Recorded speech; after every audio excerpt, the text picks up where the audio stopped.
Вярвам, че той е служил за посвещение в мистерията на кабирите, на великите богове на остров Самотраки. Какво е обещавала мистерията? Обещавала е по всяка вероятност безсмъртие, обещавала е щастлив живот след смъртта. Амфората Ритон вероятно е била използвана в ритуалите по побратимяване. Двамата владетели са слагали фиалите си по двата отвора на дъното, пиели на здравица, смесена с кръвта им, и по този начин се създавала социална връзка, много по-здрава от всякаква кръвна роднинска връзка. От друга страна, двата отвора на амфората на дъното са оформени като глави на негри. По същия начин, с глави на негри, е покрита и голямата златна фиала, една от най-големите фиали в древния свят. Но ние не трябва да забравяме, че кабирите били смятани за черни. Така че черните кабири, етиопите, са представители на златното време. Те са най-близко до боговете. Ето защо се появяват и тия негърски глави. Близък по символика и функции до панагюрското злато е Рогозинският ритуален сервиз. Най-голямото тракийско съкровище, открито до днес. Намерено случайно през 1985 година в Зеленчукова градина на Врачанско село, някога той е било притежание на местен тракийски владетелски род. Периодът на изработката е доста широк. От 6 до 4 век преди Христа. Времето на най-големия разцвет и мощ на тракийската култура и тракийските държави на Балканския полуостров. И още нещо. Пишещите от онова време свидетелстват, че тракийските владетели не са имали една столица. Столицата се е намирала там, където е царя със свитата си. Там се стичат данъците и идват чуждите посолства и всички онези, които имат някаква работа с господаря. Там се показват съкровищата и се поднасят подаръците.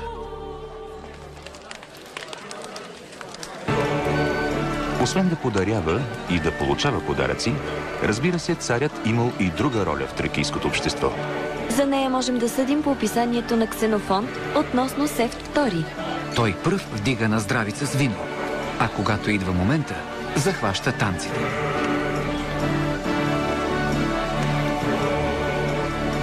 На често организираните пиршества и угощения, характерни за аристократичното всекидневие, личността на царя винаги е в центъра на събитията и от него зависи тяхното протичане. Само нему е отредено да разпределя храната и напитките между сътрапезниците. В качеството си на разпоредител с тях, династът поема и функцията на благодетел на всички присъстващи, а от тук и на хранител на хората, на цялото население. Личността му се схваща като център на света, защото царят раздава живот, но и отнема живот.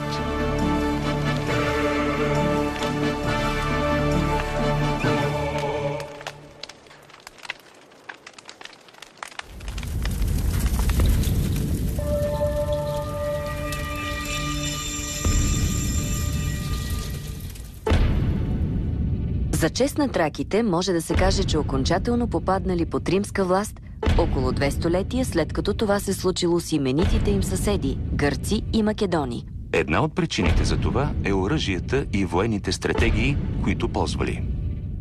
Едничкото правило, което спазват при своя начин на воюване леко въоръжените траки, е напред и само напред. И на всяка цена цялата сила е съсредоточена в атаката. При оттеглянето премятат щитовете си на гърбовете, за да се опазят. Или както пише Токидид, спускали се напред и пак се събирали по домашния си начин.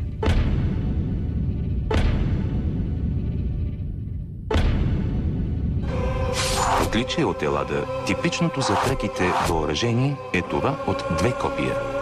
Още Омир предава, че предводителят на траките пеони, Астеропей, умело се служи с тях.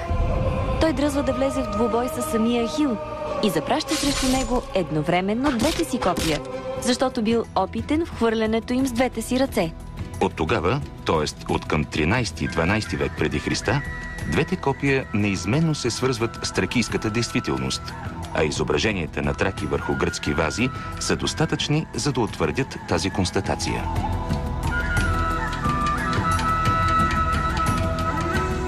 Изображенията върху гръцките вази и въобще изображенията в античното изкуство показват друго важно нещо.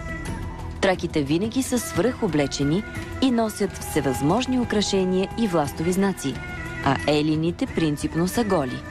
Така е, понеже в отличие от гръцкия класически стил, сюжетът или сюжетите в тракийското изкуство третират баланса между една и друга природна сила и този между човека и природата, в противовес на елините, чието принципи съпоставят отношенията между човека и божествата или между човека и човек. По този начин се обозначават две съвсем отделни светогледни системи, които предполагат и коренно различни символи.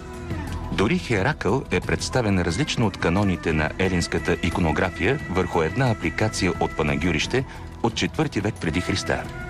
Тук фигурата му е свръхоблечена, за разлика от изображенията в Гърция, където винаги е гол. И той съвсем не е в схватка, а води със себе си вече надвития звяр – еримантския глиган. В случая най-прочутият герой-победител в елинския свят просто се използва, за да се означи с него победата и подвига, а тракийските майстори, които сътворяват специфичните му черти, влагат в него представите си за могъществото на тракийския цар. В тракийското изкуство могъществото на царя е изразено чрез борбата на конник с някакво животно. Най-известното и впечатляващо изображение на тази сцена е от по-късен период, но връзката с тракийската иконография е явна. Мадърският конник. Като единствен в Европа, той е обявен от ЮНЕСКО за паметник на световното наследство. Представлява изсечен в скалите релеф на 23 метра височина от основата на отвесна скала, част от Мадърското плато. Самото Мадърско плато е населявано от хора още през 4-то хилядолетие преди Христа.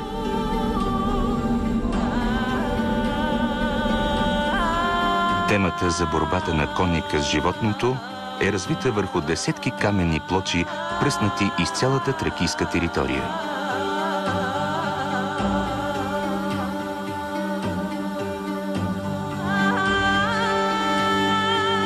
Разновидност на описаната борба може да се види и върху една апликация от село Летница, Ловешко, от 4 век преди Христа, където конникът е в битка с вълк и мечка. Летнишкото съкровище е открито съвсем случайно през 1963 година от селскостопански работници при построяването на овчарник. Интерес предизвиква илюстративният цикъл за живота и подвизите на героя, изграден от група пластини. Апликациите са изложени в Националния исторически музей София.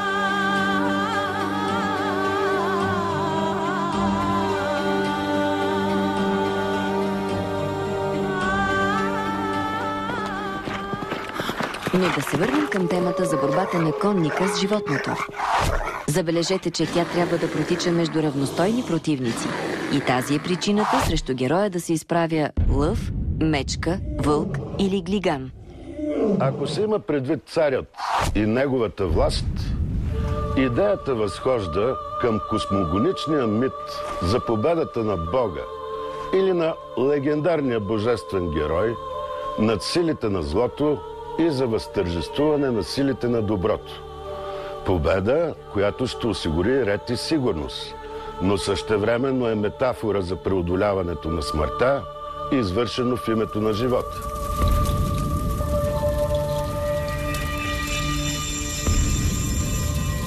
В Тракия общението с боговете се извършвало по два основни начина. Царят и аристокрацията са изпълнявали мистерии в духа на тайните орфически учения и така са се приобщавали към боговете. Избраните, които се приобщавали към боговете, били наречени мисти, т.е. мълчащи, защото не споделяли с никого тайнствените ритуали, в които участвали. За същността на тези мистерии обаче, ние черпим множество ценни детайли от по-късните християнски автори, които предвид вярата си, били избавени от забраната за опазване на посвещенческата тайна. Простолюдието се е опиянявало и така е достигало до съвършенство, чувство за съвършенство, чувство за божественост. Обичай, познат, впрочем, добре и от сегашните селски балкански къщи. Тъй като да вкараш Бога в себе си, е било по-достъпната форма, за другата се е изисквало да притежаваш определени качества, тя е била широко разпространена, съответно описана от древногръцките автори и възприета в древногръцката митология като Дионисови вакханалии.